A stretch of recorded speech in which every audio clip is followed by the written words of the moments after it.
मनात काही काहींना घरामध्ये भीती वाटते, काही काहींना बाहेर करमतं पण घरात करमत नाही. आहे ना असे कितीतरी.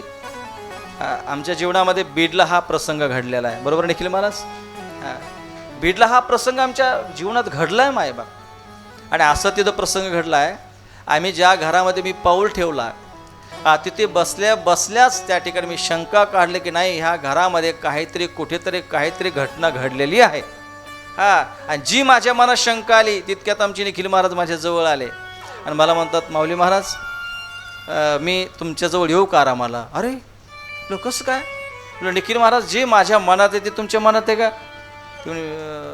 हो माऊली, इथं काहीतरी घडलेलं आहे. दोघांच्या मनासारखंच, पण सांगावं कोणाला? कारण जर आम्ही असं जर म्हटलं तर जे यजमान आहे ते नाराज होतील. आमच्या घरात एवढं चांगलं महाराज काही कुंकडे म्हणायला लागलेत. तर आम्ही कोणाला काही सांगितलं नाही. बीडची घटना सांगतो मी. आत्ता आमची कथा झालेली बीडला, आणि तिथून आम्ही निघून गेलो. मी त्या घरात परत आलो नाही.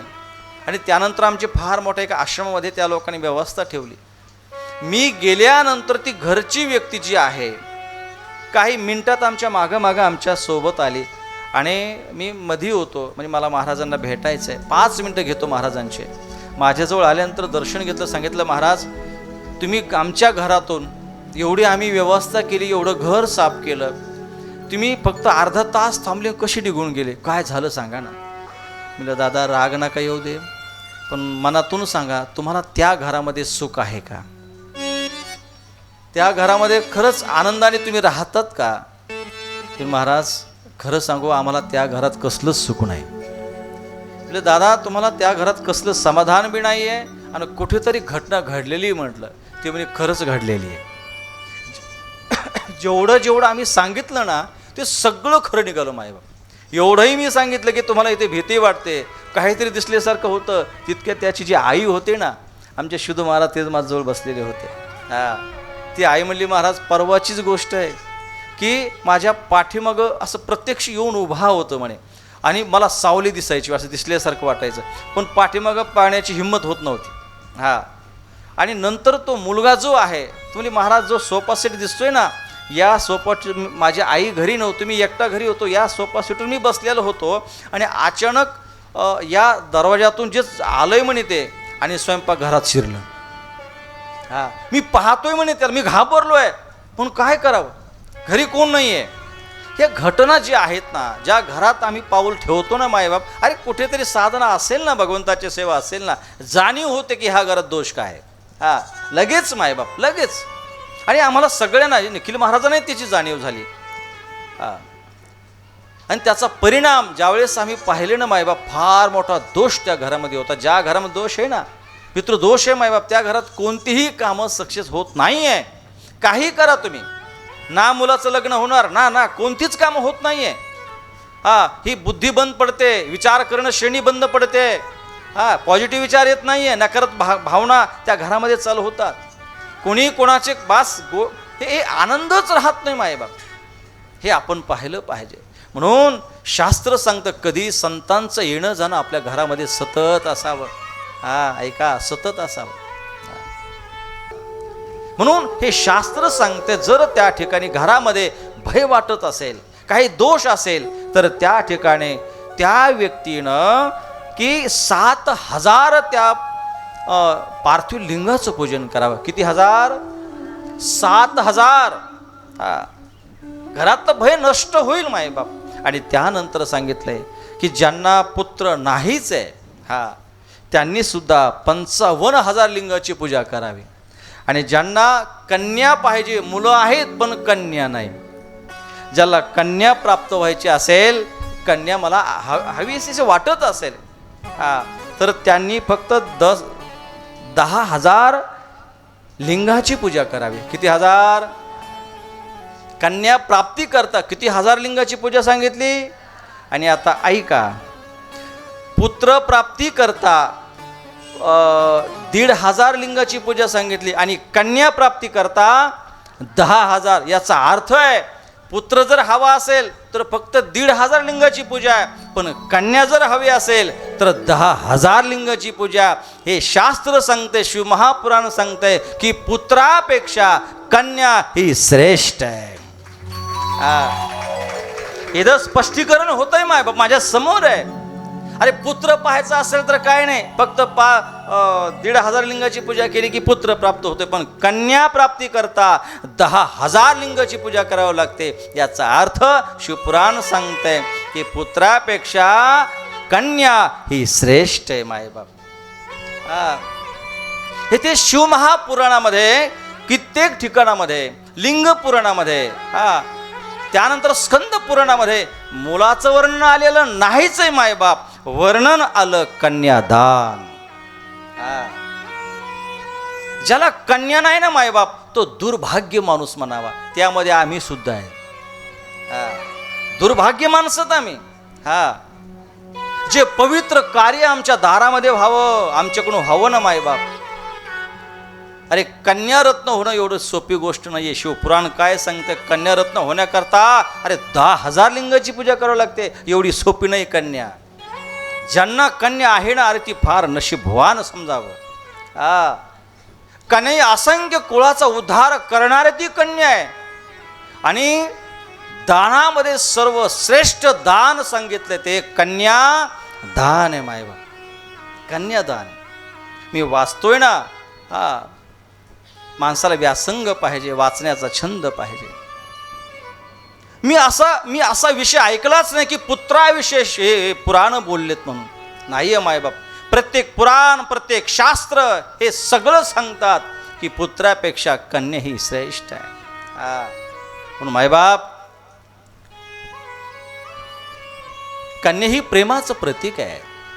ज्या घरामध्ये मुलगी आहे ना, ज्या घरामध्ये मुलगी आहे ना, त्या घरामध्ये प्रेम कशाला म्हणतात हे कळतंय. आणि ज्या घरामध्ये कन्या नाही ना, प्रेम, जिव्हाळा, माया कशाला म्हणतात ना, नाही रे कोणाला कळत. आजकाल असे 90% आईवडील आहेत की मुलं सांभाळत नाही, मुली सांभाळतात. आम्ही पाहतोय आईवडील मुलं सांभाळत नाहीत, मुली सांभाळतात. अरे कन्या काय आहे रे. लहानपणापासून जे आपल्या घरामध्ये येते ना, एक सांगू का, लोक म्हणतात मुलगी झाली की माणूस कर्जबाजारी होतो. अरे चुकीची गोष्ट आहे. अरे मुलगी जन्माला येत असताना ती स्वतःचं नशीब स्वतः सोबत घेऊन येत असते. थोडा विकू ठेवा ना. मुलगी जन्म घेते ना, स्वतःचं नशीब स्वतः सोबत घेऊन येते माईबाप. ती कधी आपल्या आई वडिलाला बोज ठरत नाही, कर्जबाजारी करत नाहीये. बाप जो शोभल्या जातो ना, तो आपल्या कन्येमुळे शोभल्या जातो माईबाप. बापाच्या डोळ्यात अश्रू दाटले जातात ना. जगाने किती दुःख दिले ना, तर बापाच्या डोळ्यात अश्रू येत नाही. केवढाही पहाडासारखा बाप असेल ना, निर्दयी बाप असेल ना, दगडाच्या काळजाचा बाप असेल ना, मात्र ज्याला कन्या जात असताना, मुलगी जात असताना किती पहाडासारखा बाप असेल ना, त्याच्या डोळ्यामध्ये अश्रुधारा आल्याशिवाय राहत नाही माईबाप. मी कालचा प्रसंग सांगतो ना तुम्हाला थोडा. माता पार्वतीचं लग्न झालं, पण हा जनक आहे ना, पार्वती एवढा प्रेम करायचा ना. कारण मी नेहमी सांगतो की मुलापेक्षा बापाला मुलगी फार आवडते. आणि मुलीला सुद्धा आईपेक्षा बाप फार आवडतो माईबाप. बापाला लेकाची चिंता नसते, पण बापाला मुलीची चिंता फार असते. कसं होईल माझ्या पिलाचं, कसं होईल माझ्या राणीचं, कसं होईल माझ्या हरणाचं, माझ्या सोनीचं. काय बाप बाप बाप आहे रे तो. बापाला सगळ्यात जास्त चिंता असते ती मुलीची असते, मुलाची नसते रे. कारण एक सांगू का, अरे तीच मुलगी ज्यावेळेस पत्नी जाते ना माईबाप, अरे तीच मुलगी आपल्या बापाची आईही बनते, आईसुद्धा बनते. लक्षात ठेवा. अरे जी आई आपला मुलाचा लाड करते ना, तीच मुलगी आपल्या बापाचा आईप्रमाणे लाड करते. लक्षात ठेवा.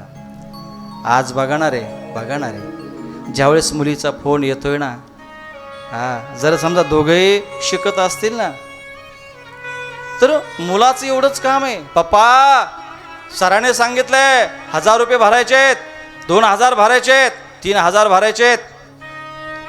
तेवढं सांगतो रे मुलगा.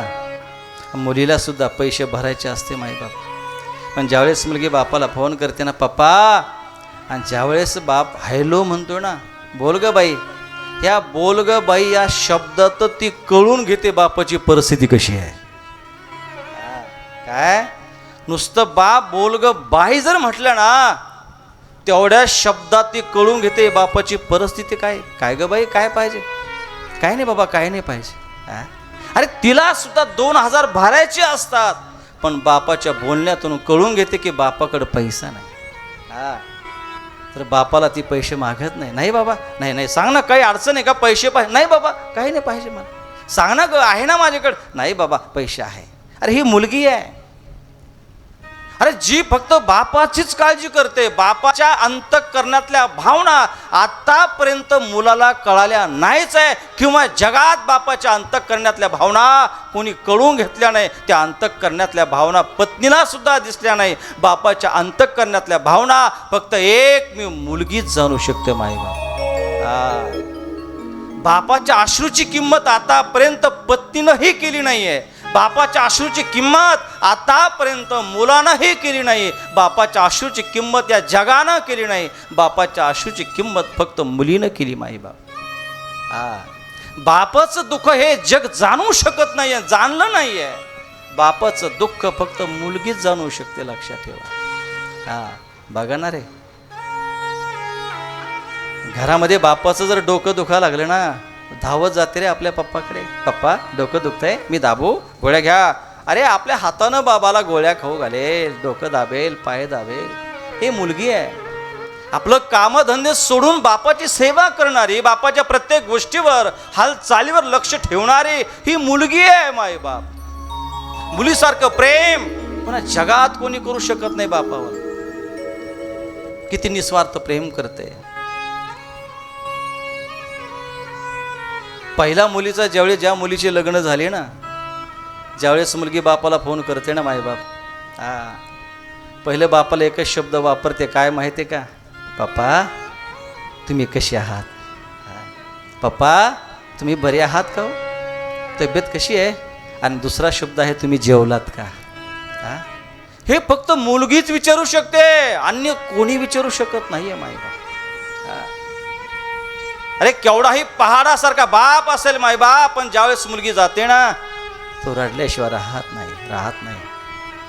मायबाप जोपर्यंत बाप जिवंत आहे ना, तोपर्यंत मुलीच्या सर्व इच्छा पूर्ण होतात.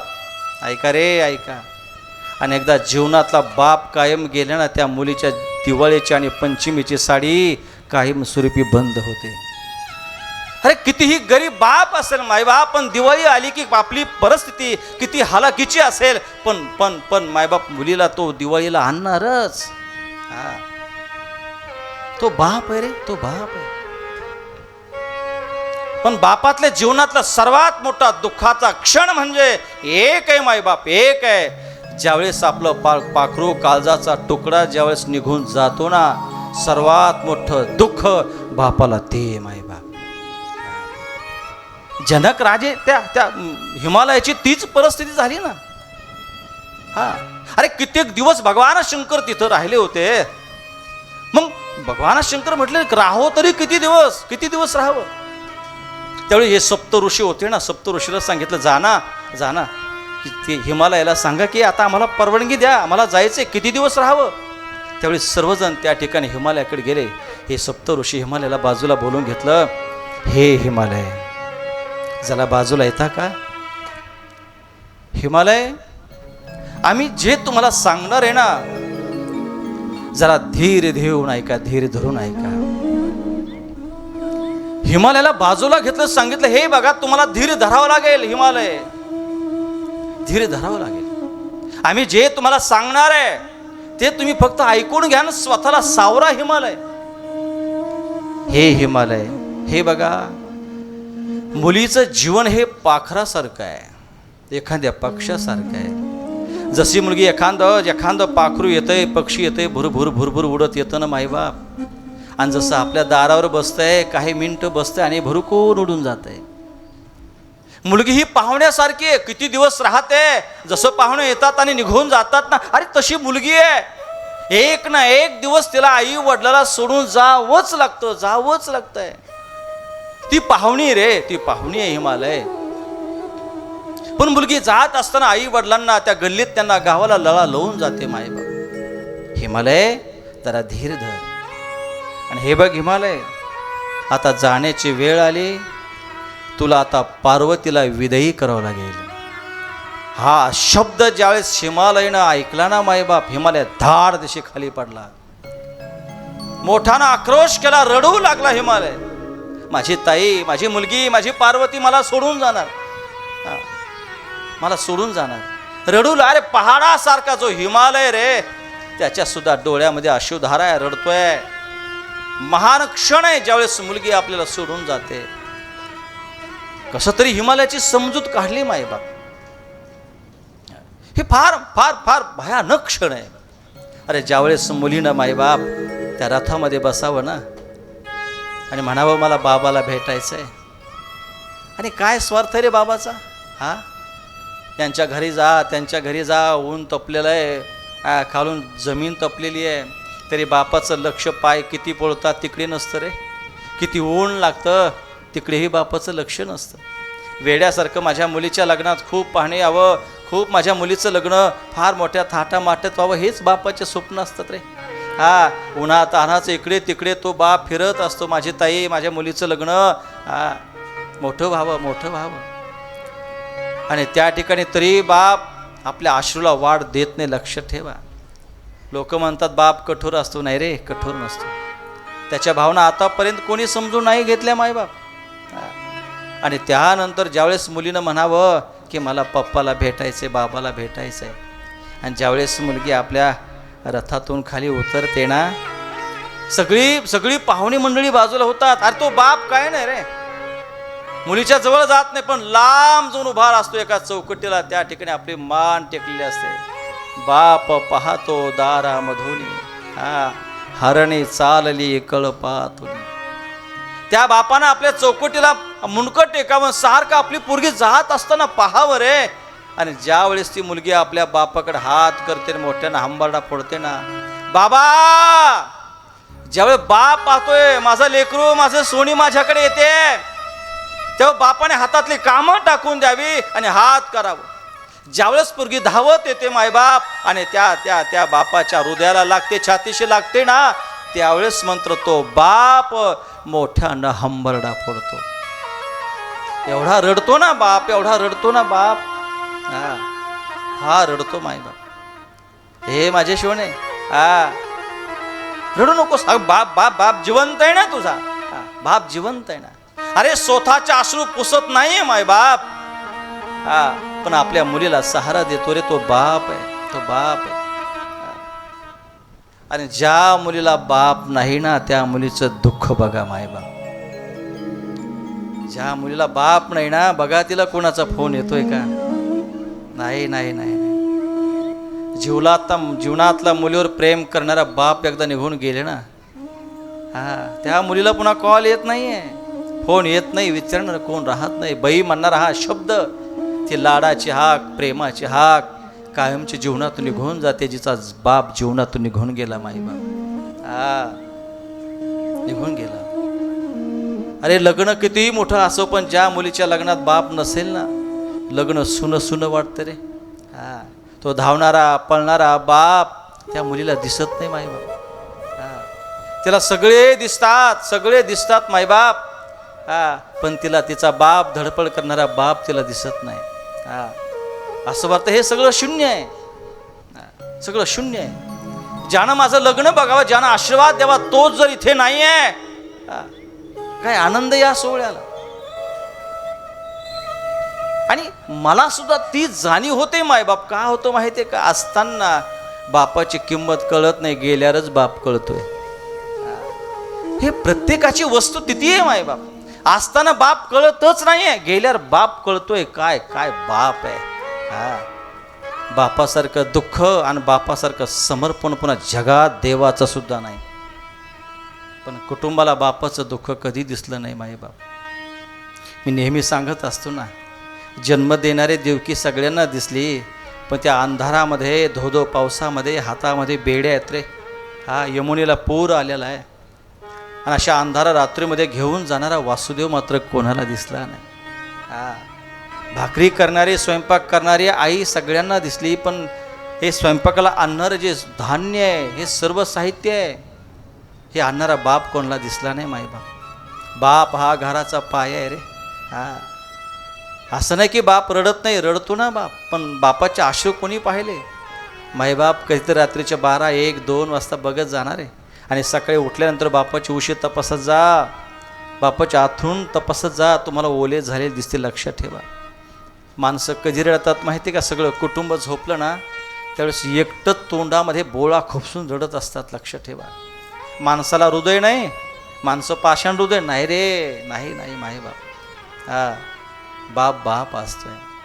आज सुद्धा माझी सुद्धा तीच अवस्था आहे ना, जशी मुलीची अवस्था आहे. लग्नामध्ये बाप नसल्यानंतर लग्न सुनं सुनं वाटतं ना, तसं मला सुद्धा की आजकाल कथेमध्ये पुष्कळ पब्लिक असते, सगळे असते, माणसं खूप असतात, पण त्या माणसामध्ये माझा बाप दिसत नाही माईबाप. ते दुःख मला खूप होतं. कारण कधी माझ्या जीवनामध्ये जेवढ्या माझ्या कथा झाल्या ना, याच्यातली एकही कथा माझ्या बापानं पाहिलेली नाही, ऐकलेली नाही. काय दुःख असेल. अरे ज्या गरिबीमध्ये बापाला कधी इंजेक्शन भेटलं नाही, गोळ्या भेटल्या नाही, अंगावर कपडे भेटले नाही, जो बाप आपले स्वतःचे धोत्र शिवत सगळं जीवन काढलं, ज्या बापानं, ज्या बापाच्या अंगावर कधी नवा कपडा कधी मी पाहिला नाही मायबाप. कधी बापाच्या अंगावर फाटकं धोतर राहायचं आहे. ज्या बापाने एवढी परिस्थिती पाहिली, एवढी गरीब परिस्थिती, ज्या बापाला कधी गरम खायला भेटलं नाही, हे मी स्वतःच्या डोळ्यानं प्रत्यक्ष पाहिलं आहे. आणि आज त्याच कपड्याच्या थप्प्या पाहिले ना तर मला माझा बाप दिसतो मायबाप. आज जर माझा बाप असता तर. आणि जे समाज पाहतो ना, मी तुम्हाला पाहतोय ना, आज लोक कौतुक करतात, स्तुती करतात, पण ज्यानं स्तुती करावी, ज्याला कौतुक वाटावं ना, ज्यानं माझी कथा एकदा तरी ऐकायला पाहिजे ना, तो बाप माझ्या जीवनातून कायम स्वरूपी निघून गेला मायबाप. आजही मला घरी गेले ना असं वाटतं की की माझ्या बापाने म्हणावं, माझं लेकरू आलं, माझं सोने आला, माझा राजा आला. कुठंतरी जीवनातलं दुःख बापाला सांगावं ना, तो बाप जीवनात राहिला नाही मायबाप. आजही कुठेतरी शोधतोय मी बापाला, पण फार लवकर माझा बाप मला सोडून गेला मायबाप, फार लवकर. की ज्या गरीब परिस्थितीतून आज आम्ही इथपर्यंत आलो ना, ही परिस्थिती पाहायला आज बाप पाहिजे होता. आज एवढे मोठाले व्यासपीठ असताना, आणि हे व्यासपीठ जर माझ्या बापानं पाहिलं असतं आई साहेब, तर माझा बाप म्हणला असता लोकाला, तो माझा राजा आहे, तो माझा ज्ञानेश्वर आहे, ते माझा सून आहे, माझा मुलगा आहे तो, जो कथा सांगतोय ना तो माझा मुलगा आहे. अरे कौतुकाने माझ्या बापानं सगळ्या समाजाला सांगितलं असतं, माझा ज्ञानेश्वर आहे, माझा राजा आहे. पण आज ज्यानं हे कौतुक पाहावं ना, त्या माऊली महाराजल्या जीवनातला तो बाप कायम स्वरूपी निघून गेला मायबाप. आजही एवढ्या मोठाल्या कथा होतात ना, पण आज जीवनातलं हे कौतुक करणारं, शब्बासके देणारा तो बाप जीवनातून निघून गेला मायबाप. जीवनातून निघून गेला. बाप गेल्याचं काय दुःख असताना ते मला विचारा मायबाप. अरे केवढंही संकट आलं ना ज्या कुटुंबावर, हा बाप ढाल बनून उभा राहतो रे. पण त्या कुटुंबाला आज येऊ देत नाहीये, नाही येऊ देत. सगळी दुःख, सगळे घाव तो बाप सहन करतोय रे, त्या कुटुंबाला दुःख पोहोचू देत नाहीये. आणि माझ्या जीवनात तो काय, अरे किती दुःख झालं ना, जावं त्या बापाला सांगवतो, बाप जिवंत नाही राहिला, सांगायला कोणी राहिलं नाही मायबाप. आजही वाटतं की त्या ठिकाणी माझ्या नावानं जो बाप मला प्रेमानं ज्ञानू म्हणायचा, ते हा कायमची निघून गेली मायबाप. आज कितीही पश्चाताप केला, किती मोठाले स्टेज आली ना, तर तो बाप पाहिला आज नाही राहिला. किती पश्चाताप करून फायदा नाही आहे, नाही फायदा. आणि माझा बाप आहे ना, माझ्यावर फार प्रेम करायचं. मी सगळ्यात लहान होतो, फार प्रेम करायचं, फार प्रेम. मी कदाचित सांगितलं असेल तुम्हाला, पण एक आठवण बापाची सांगत असतो. मला तो क्षण फार आठवतो. म्हणजे मी भजनाला जायचो, मी सांगत असतो प्रत्येक कथेमध्ये, मला बापाची आठवण म्हणून सांगत असतो. मी ज्यावेळेस भजनाला जायचो ना, बरं का पप्पू भाया, आणि भजनं आल्यानंतर मी पखवाज वाजल्यानंतर मला भूक लागायची संध्याकाळी. मग 1 वाजू 2 वाजू, 2 वाजता येईपर्यंत माझा बाप बाजीवर बसूनच राहायचा. का, मुलगा बाहेर आहे आणि तो आल्यानंतर त्याला भूक लागते. ज्यावेळेस मी 2 वाजता 1 वाजता घरी आल्यानंतर दार लावलेलं राहायचंच नाही. जसं लोटलं ना तसं दार उघडायचं आणि उघडल्यानंतर माझा बाप तसाच बसून राहायचा आणि आलं की मला म्हणायचं, ज्ञानू तुला भूक लागली ना? मी म्हणायचं हो जे वाटलं. मग बस ना. तर त्यावेळेस तेवढ्या रात्री 1-2 वाजता भाजी नसायची. हां, मग काय करायचं, माझा बाप स्वतः खाली उतरायचा बाजेच्या, एक मस्त अगदी 4-5 मिरच्या घ्यायच्या आणि सुंदर चटणी मला ठेचा करून द्यायचा. हां, आणि माझं जेवण होईपर्यंत बसायचं आणि माझं जेवण झालं का त्यानंतर 2-3 वाजता बाप झोपायचा. पण मी जेवल्याशिवाय बाप झोप नसायचा. हां, तसाच जागी राहायचा, बसून राहायचा. लेकरू येणार आहे आणि पकवाज वाजून लेकराला भूक लागणार आहे. आणि एक सांगू का पप्पू भाया, त्याच्यानंतर आज जर मी घरी गेलो ना आणि दाराची पायरी चढली का तर बापाची आठवण येते. हां, दार उघडलं ना भूक लागलेली असते, असं वाटतं की आता बाप बाजावर बसलेला असेल. हां, बाप बसलेला असेल, उठेल, मला जेव घालेल. मायबाप ज्यावेळेस मी त्या घरात जातो ना बाप दिसत नाही.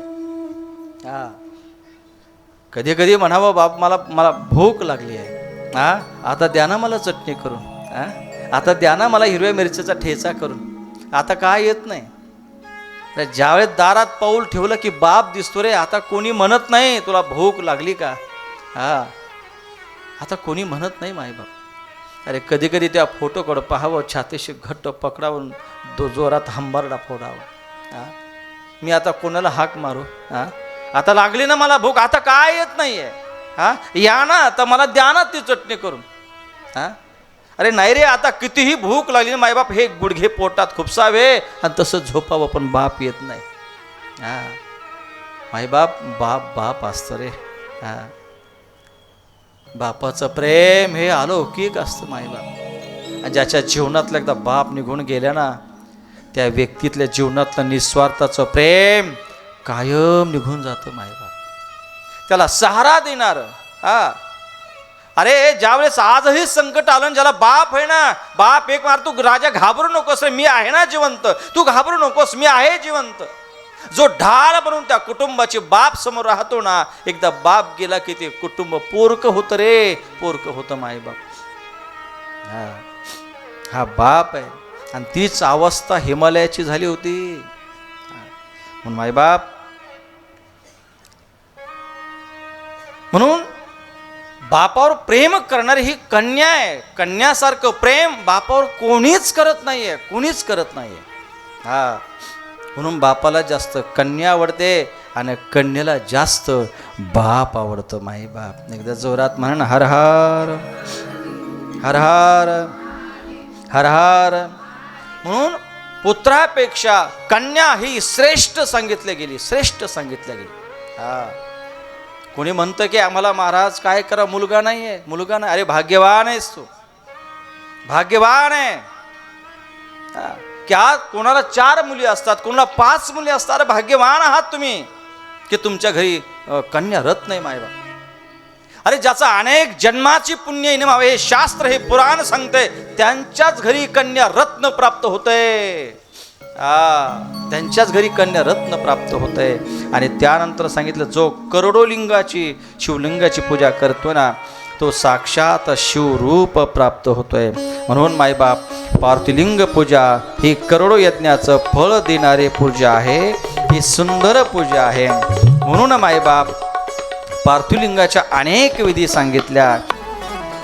आपल्याला काय काय माहिती मिळाली आतापर्यंत?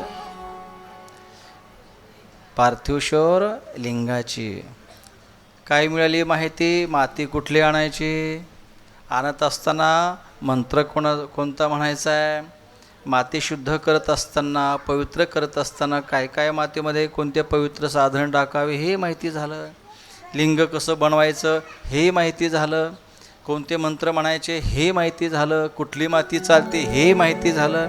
त्यानंतर विसर्जित कोणत्या दिशेला तोंड करून करायचं हे माहिती झालं.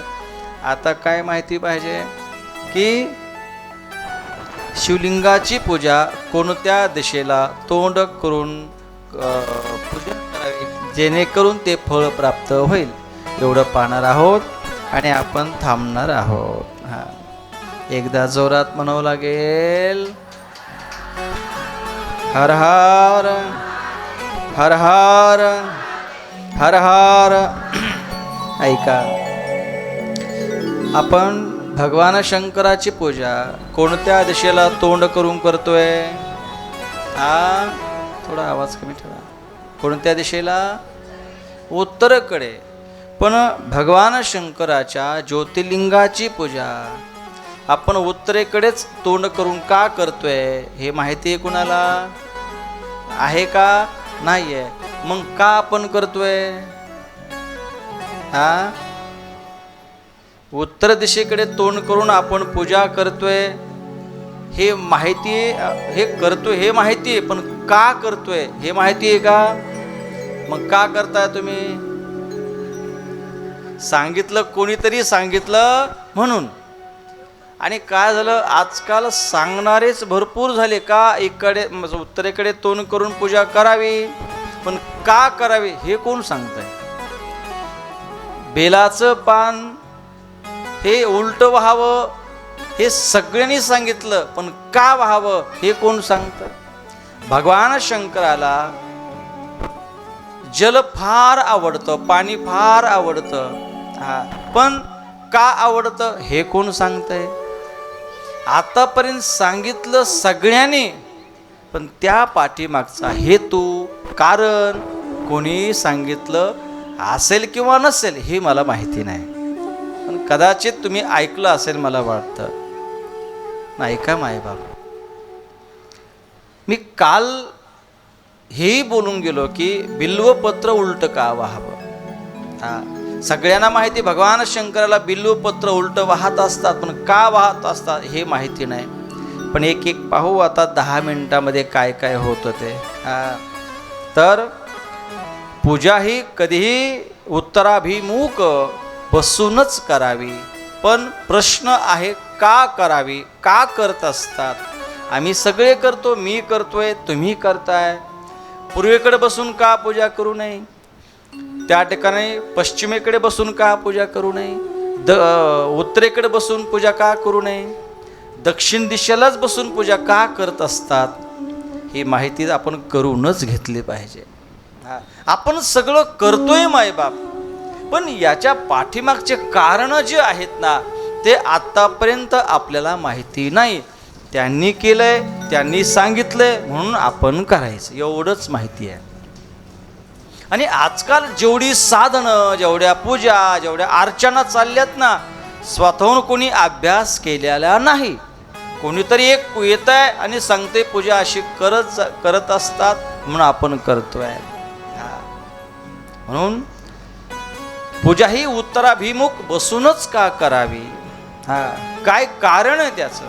ऐका, जाणून घ्या कारण. आपण एक एक दिशा घेऊ. पूर्व दिशा. तर पूर्व दिशेला आश्रय घेऊन बसणं किंवा उभा राहणं हे कधीही टाळायचं आहे. मंदिरामध्ये, शिवालयामध्ये कोणत्या दिशेला? पूर्व दिशेला. ज्यावेळेस तुम्ही शिवालयामध्ये जाता त्यावेळेस त्या ठिकाणी पूर्व दिशेला उभा राहणं, बसणं कधीही टाळायचं. टाळायचं ना? ठीक आहे, पण मला कोणी प्रश्न अजिबात करणार नाही. महाराज तुम्ही म्हणता पूर्व दिशेला उभंही राहायचं नाही, बसणंही टाळायचं, पण का? का?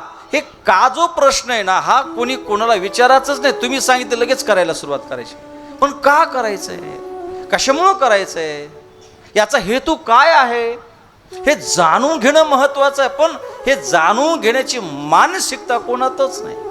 आतापर्यंत एवढे शिवमहापुराण गावोगावी झाले मायबाप, सगळी साधनच सांगतात, हे साधन करा, ते साधन करा, असं करा, तसं करा, पण का करायचं आहे? हे आपलं काम आहे मायबाप प्रश्न विचारण्याचं, हे श्रोत्याचं काम आहे. सगळी विधी जाणून घेतल्याशिवाय कोणतीही पूजा करायची नसते. कोणी सांगावं म्हणून आपण करतच राहावं, कोणी सांगावं म्हणून करत राहावं, पण का करणं पूर्ण माहिती झाल्याशिवाय कोणतीही पूजा करायची नाही. ऐका, दिशा कोणती? वा, पूर्व दिशा. पूर्व दिशाला शिवालयामध्ये गेल्यानंतर बसणंही टाळायचं, आणि उभं राहणंही टाळायचं आहे. पण महाराज का टाळायचं? कशामुळे उभा राहू नये पूर्व दिशेला? का बसू नये? त्याचं कारण सांगितलं आहे. कारण पूर्व दिशा ही भगवान शंकराच्या एकतर पुढे येते समोर, एकतर पाठीमागं येते. वरिष्ठ जर माणूस असेल समोरासमोर त्याच्या कधीही जाऊ नये. मर्यादा आहे, लक्षात ठेवा, मर्यादा आहे. एखादा वरिष्ठ माणूस जर आपल्या आला घरी असेल तर समोरासमोर त्याच्या जाऊ नये, समोरासमोर त्याच्या बसू नये. म्हणून आजकाल जी राजे महाराजांचे महाल जर तुम्ही पाहिलं असेल तर राजे महाराजांच्या महालासमोर समोर खुर्च्या आसनं तुम्ही पाहिली का? कुठे असतात? बाजूनं असतात. मागे पाहिली का? नाही, बाजूनं आपण पाहतोय, समोरासमोर आसन दिसत नाही. का? कारण ती व्यक्ती श्रेष्ठ आहे, सर्वापेक्षा ती श्रेष्ठ आहे. आणि श्रेष्ठ व्यक्ती समोर कधी उभा राहत नसतात आणि श्रेष्ठ व्यक्ती समोर समोर बसत नसतात. म्हणून शिवमहापुराण श्रवण कसं करावं, कोणत्या दिशेला शिवमहापुराणाचं व्यासपीठाचं तोंड असावं हे शास्त्र सांगितलं. व्यासपीठाचं तोंड जर पूर्वेकडं असावं तर श्रोत्यांचं तोंड हे उत्तरेकडं असावं. कुणकडे? उत्तरेकडं असावं, समोरासमोर नसावं. ही विधी सांगितलेली शिवमहापुराणामध्ये. श्रेष्ठ व्यक्तीच्या, महान व्यक्तीच्या, विद्वान व्यक्तीच्या समोरासमोर बसू नये, जाऊ नये. म्हणून हे सांगतं की भगवान शिवालयामध्ये गेल्यानंतर पूर्व दिशेला उभा राहणं, बसणं हे टाळणं. का? कदाचित भगवान शंकराची ही दिशा समोरासमोर येते आणि त्या ठिकाणी पुढे किंवा मागे येते. लक्षात ठेवा. आता येते उत्तर दिशा. मग शिवालयाच्या उत्तर दिशेला ही बसणं किंवा उभा राहणं टाळायचं. कोणती दिशा? उत्तर दिशा. या दिशेला सुद्धा कधी उभा राहायचं नाही आणि कधी बसायचं नाही भगवान शंकराच्या शिवालयामध्ये. का बसायचं नाही महाराज? काय कारण न बसण्याचं? त्याचं कारण आहे, कारण उत्तर दिशेला भगवान शंकराचं हे वामंग आहे. काय? वामंग आहे. भगवान शिवालयाचं, माझ्या महादेवाचं उत्तर दिशा हे वामंग आहे मायबाप. आणि त्यामध्ये शक्तिरूपा देवी उमा विराजमान आहे मायबाप. कोण विराजमान आहे? उमा माता पार्वती, जगदंबा, दुर्गा. ही त्या भगवान शंकराचं वामांग हे उत्तर दिशेला आहे. आणि त्या वामंगामध्ये माती जगदंबा, दुर्गा, माता पार्वती, उमा विराजमान आहे. म्हणून त्या दिशेला उभा राहायचं नाही किंवा बसायचं नाही. आता पश्चिम दिशा लक्षात ठेवा. पश्चिम दिशेला सुद्धा बसू नाहीये. आणि आजकाल आपण तर सहसा पश्चिम दिशेला बसूनच पूजा करतोय. आणि आपण सुरुवातीला काय पाहिलं की पश्चिम दिशा भगवान शंकराच्या पाठीमागं येते. आणि भगवान शंकराचं मुख हे कुठे येते? पूर्वेकडे येते. पूर्वेकडे भगवान शंकराचं मुख आहे. भगवान शंकराची पाठ ही पश्चिम दिशा आहे. म्हणून पूर्वेकडेही बसू नये आणि पश्चिम दिशेलाही भगवान शंकराच्या पाठीमागं बसू नये. त्यानंतर आपल्या आराध्य दैवत शंकराचं पृष्ठभाग जो आहे पाठीमागचा, तो त्या ठिकाणी पश्चिम दिशेला आहे. म्हणून पश्चिम दिशेला बसायचं नाही. ठीक आहे. आता कोणती दिशा? कोणती दिशा आहे? दक्षिण. पूजेसाठी दक्षिण दिशा ही ग्राह्य मानली गेली. कोणती दिशा? दक्षिण दिशेला बसूनच पूजा करावी का नाही करावी? तर शिवमहापुराणानं सांगितलं की भगवान शंकराची पूजा ही अवश्य दक्षिण दिशेला बसूनच करावी. पूर्व दिशा सांगितली गेली नाही, पश्चिम दिशा सांगितली गेली नाही, उत्तर दिशा सांगितली गेली नाही, पण दक्षिण दिशा ग्राह्य म्हटली गेली. पण आपलं मुख दक्षिण दिशेला नसावं, आपली पाठ ही दक्षिण दिशेला असावी आणि आपलं मुख उत्तर दिशेला असावं.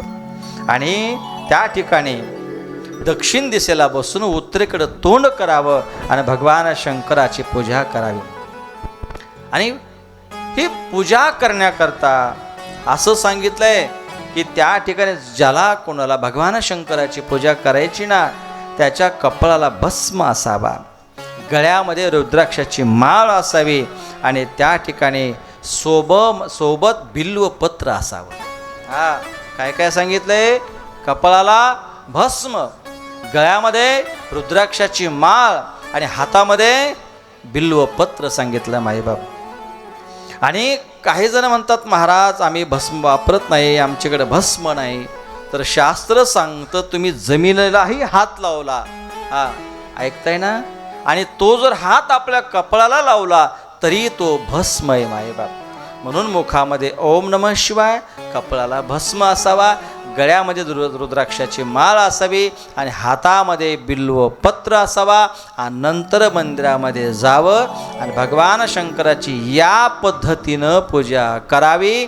एक सांगू का, या जर पद्धतीनं पूजा केली की जीवनातली सर्व सुख आपल्याला प्राप्त झाल्याशिवाय राहणार नाही. हर हर.